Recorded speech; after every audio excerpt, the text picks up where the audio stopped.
기도하겠습니다. 성부와 성자와 성령의 이름으로 기도합니다. 우리가 상상할 수 없는 크고 높고 깊고 넓은 축복을 주시려고 세상에 오신 예수님, 저희가 그것을 온전히 믿음으로써 하나님께서 주시고자 하는 그 모든 축복을 다 누리며 즐기게 하여 주시옵소서. 예수님 이름 받들어 기도하옵나이다. 아멘.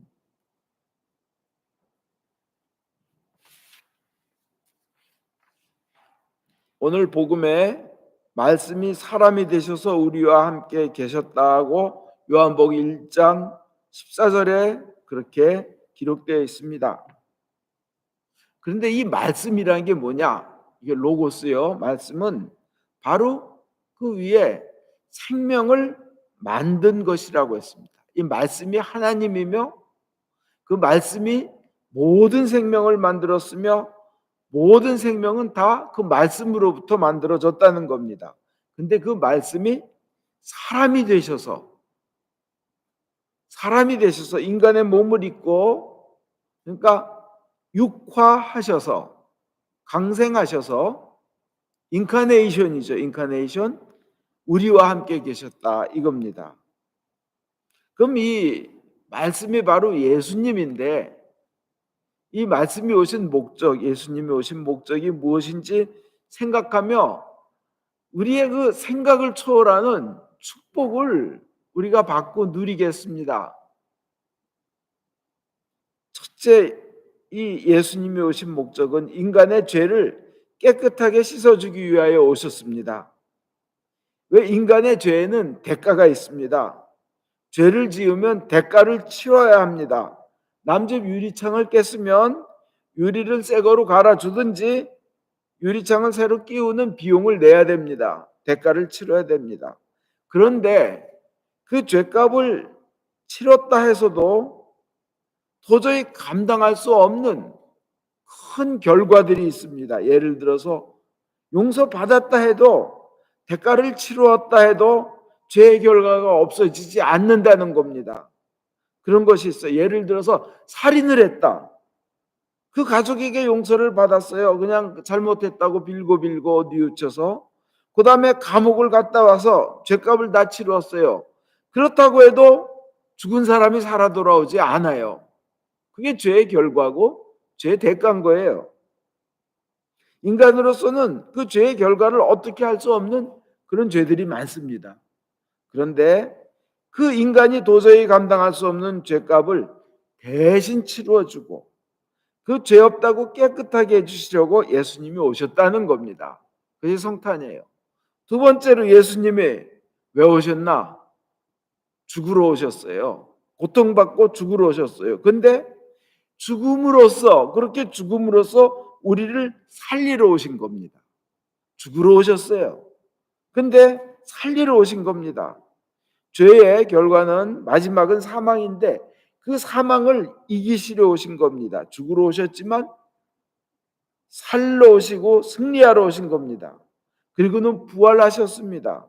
부활하시려고, 그 죽으러 오셔서 부활하시려고, 또 그리고 부활을 우리에게 보여주시려고 오신 것입니다. 세 번째로 그 부활이라는 엄청난 사건이 우리에게, 신자들에게 일어남을 보여주시려고 오셨다는 겁니다. 예수님께서 살아계실 때 죽은 이들 3번 살리셨잖아요.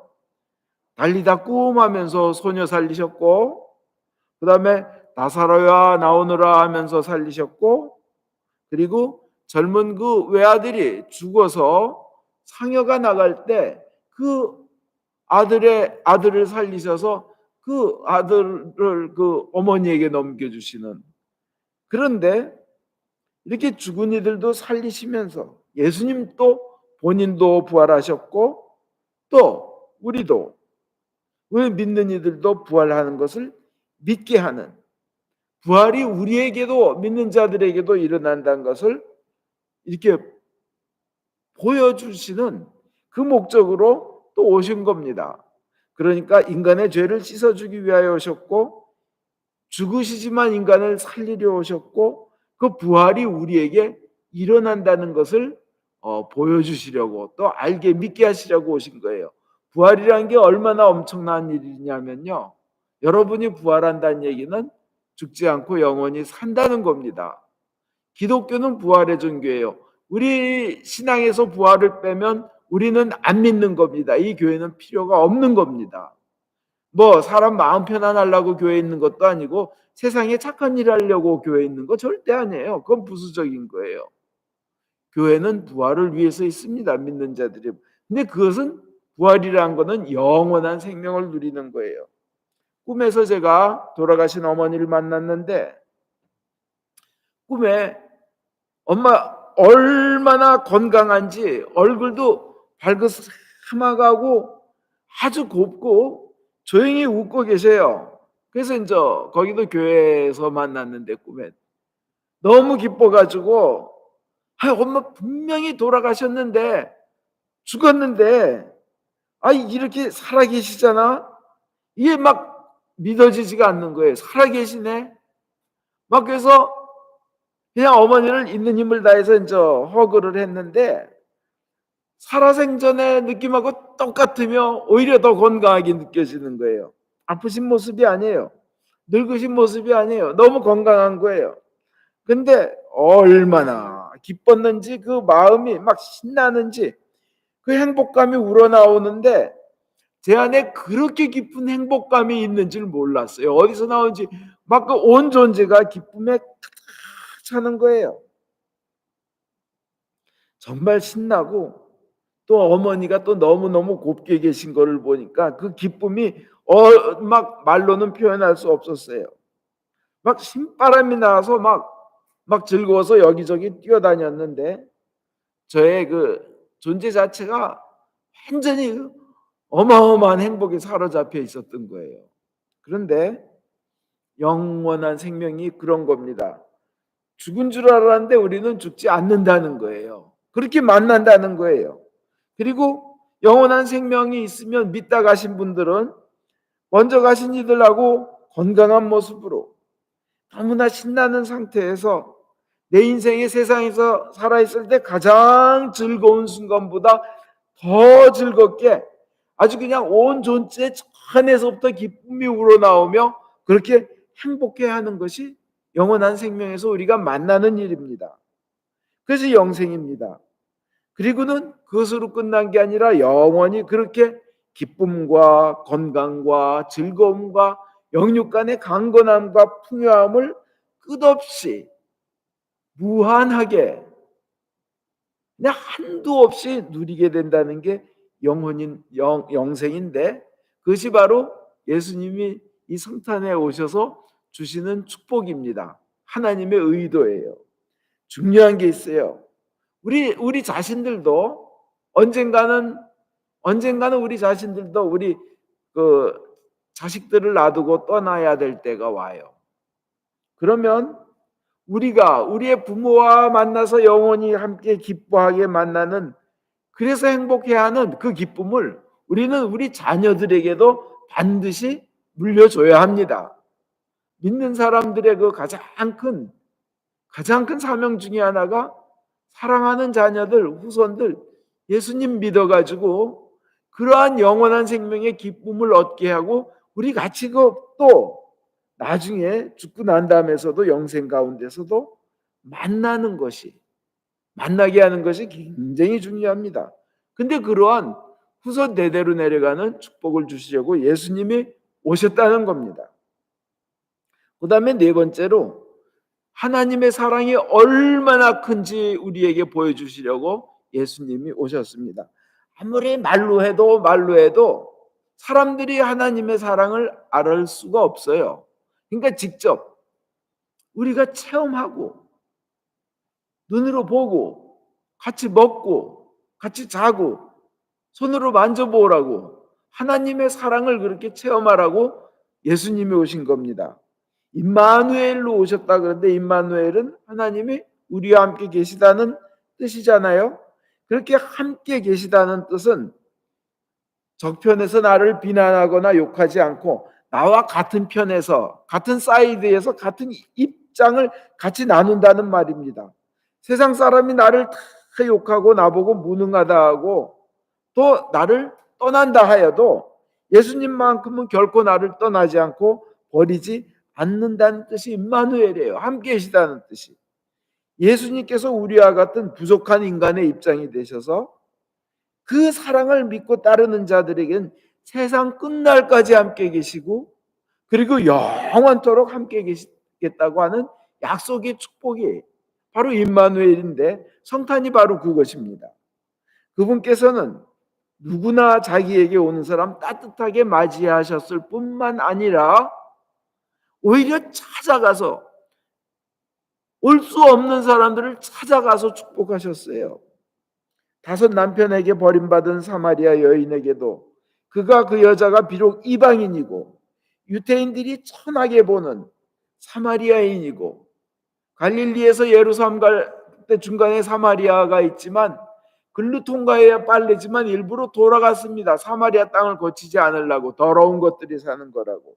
근데 예수님이 그 사마리아 여인에게 가서 그 목마른 그 마음에 상처가 있는 여인의 마음을 치유해주며 이방인에겐 첫 번째로 예수님의 구세자임을, 구원자가 오셨음을, 영생을 전해주셨습니다. 그리고 손가락질 당하던 세리의 집에 가셔서도 그 가정을 축복하셨으며 돌맞아 죽을 처지에서 죽음의 고통에 떨고 있던 그 간음하던 여인에게 허물 따지지 아니하시고 너를 정죄하지 아니하겠다, 다시는 죄짓지 말라 하며 용서하셨습니다. 그리고 우리를 죄인이라 부르시지 않으시고 상처받은 친구로 여겨주시며 버시여 친구여 하고 불러주셨습니다. 인간의 아픔을 이해하며 함께 우시는 분이셨습니다. 사랑하는 나사로가 병들어 죽었을 때는 슬피 우는 마르다 마리아 자매와 함께 눈물을 흘리시며 마침내 죽은 나사로를 살려주셨습니다. 그리고 예수님 자체도 인간의 나약함을 함께 지니신 채로 고통을 나누셨고 앞날에 대한 걱정과 두려움으로 가득 차 있는 불안해하는 우리들에게 평안한 앞날로 인도하시겠다고 밝은 앞날을 제시하시며 약속하셨습니다. 그리고 그 약속을 직접 실행하여 주셨습니다.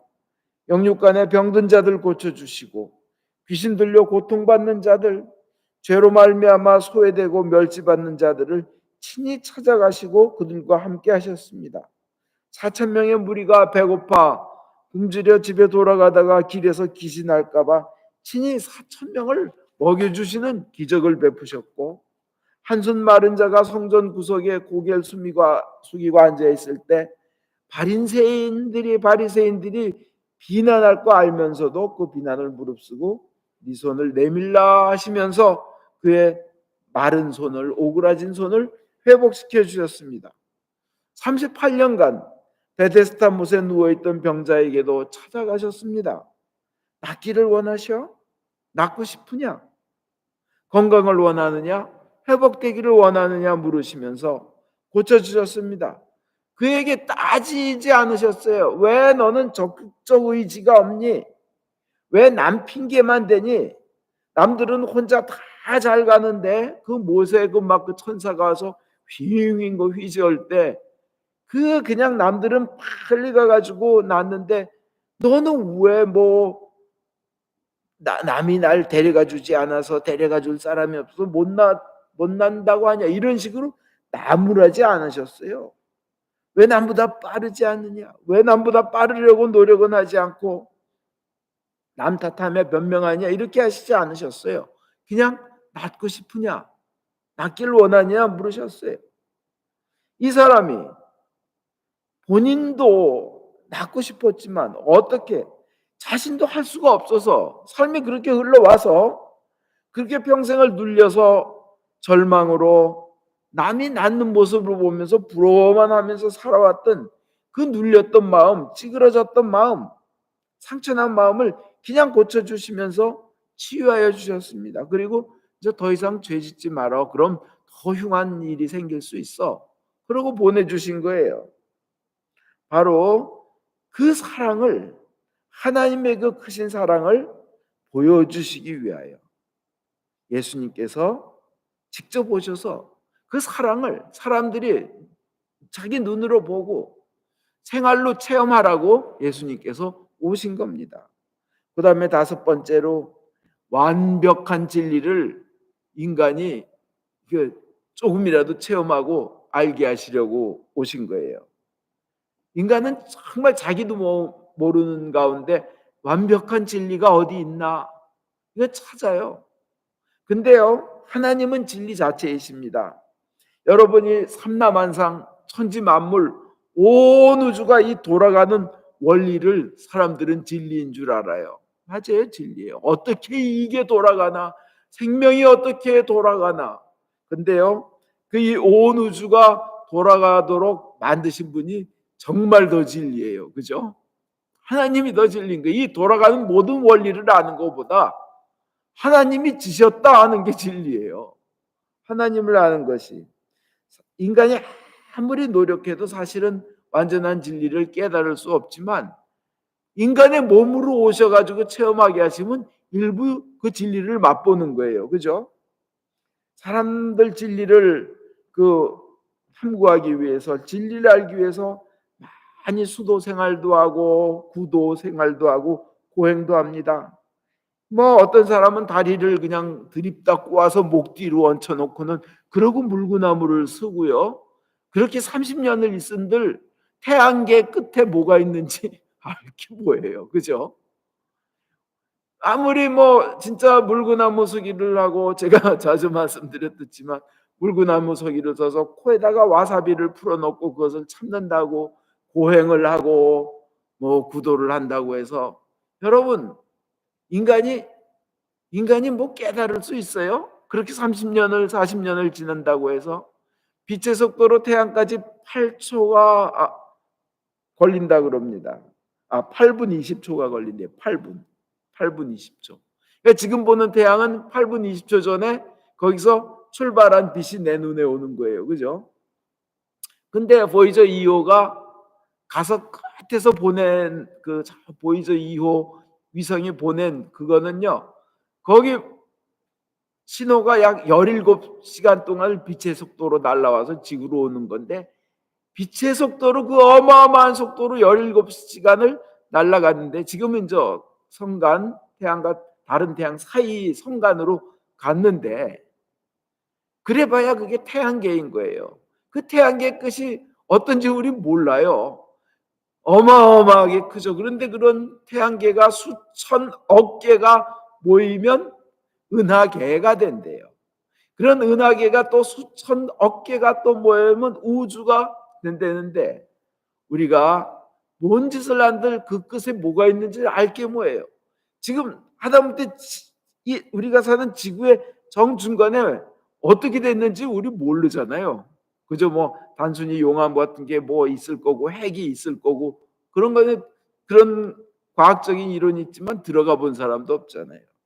우리 인간의 몸부림으로 알 수 없는 것이 너무 많습니다. 알 수 있는 것이 너무 적은 거예요. 그 진리를 파헤치기가 너무나 어려운 거예요. 그리고 단순히 인간의 머리로 우리가 어디서 와서 어디로 가는가, 죽음은 어떻게 되나, 삶이란 무엇인가, 이 모든 것이 인간의 머리로 해결되지 않아요. 내가 진짜 존재하는가 아닌가도 생각하잖아요. 그래서 뭐 나는 존재하는가 아닌가 뭐 그래 나는 생각한다 뭐 그러므로 존재한다. 그런데 이 모든 문제를 한 번에 해결시켜 주시려고 예수님이 오신 겁니다. 하나님이 모든 걸 만드셨고 예수를 믿고 죽으면 영원한 생명으로 간다. 이게 완전한 진리인 거예요. 우리에게 가장 좋은 진리는 뭐예요? 영원히 행복하게 사는 진리가 우리에겐 가장 좋은 진리인 거예요. 그죠? 우리에게 맞는 맞춤형. 그 주시려고 오신 분이 예수입니다. 그것이 바로 성탄절입니다. 그러므로 우리는 이 세상 살면서 그 전능하신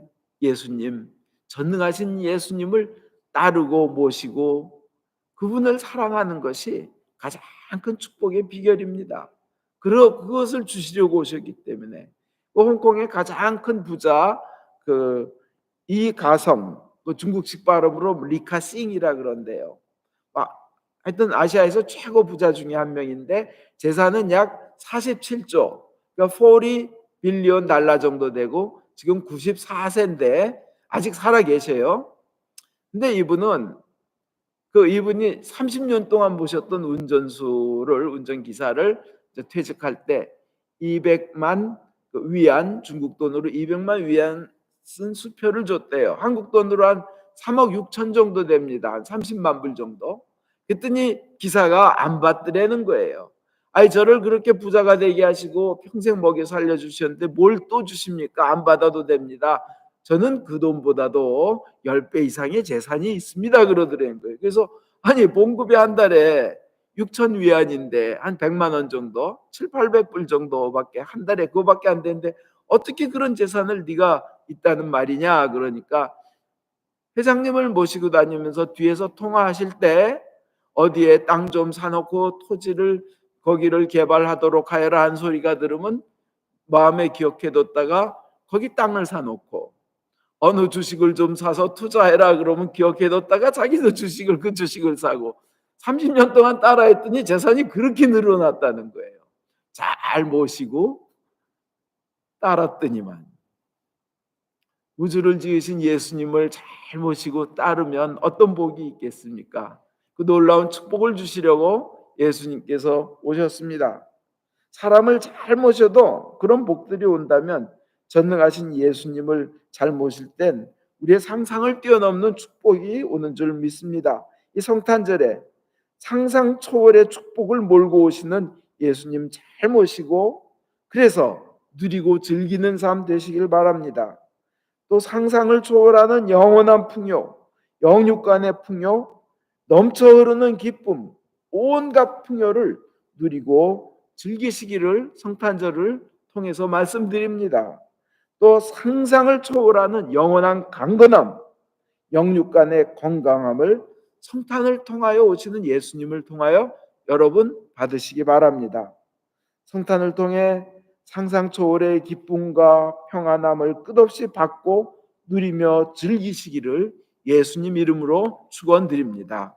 아멘.